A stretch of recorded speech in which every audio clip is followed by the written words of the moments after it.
আসসালামু আলাইকুম। আমি মোহাম্মদ মামুনুর রশিদ ঢাকা বিশ্ববিদ্যালয় থেকে বলছি। সবার দৃষ্টি আকর্ষণ করছি। শুরুতেই মহান আল্লাহর নিকট শুকরিয়া জ্ঞাপন করছি আলহামদুলিল্লাহ।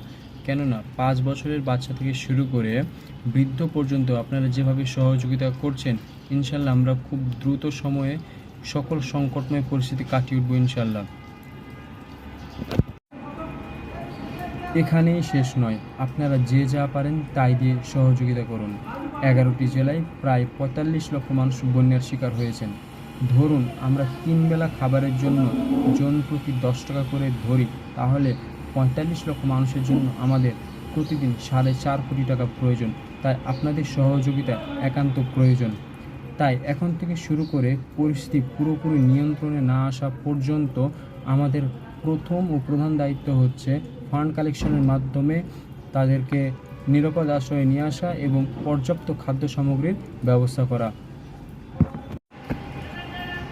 শুধু তাই নয়, পরিস্থিতি পুরোপুরি নিয়ন্ত্রণে আসলে যারা বন্যার শিকার হয়েছেন তাদের নিরাপদ বাসস্থানের ব্যবস্থা করাও আমাদের নৈতিক দায়িত্ব, কারণ তাদের অধিকাংশ জানমাল ক্ষতিগ্রস্ত হয়ে গেছে।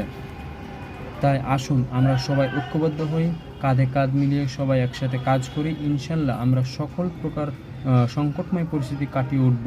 আল্লাহ আমাদের সাহায্য করুন। ধন্যবাদ সবাইকে। আসসালামু আলাইকুম।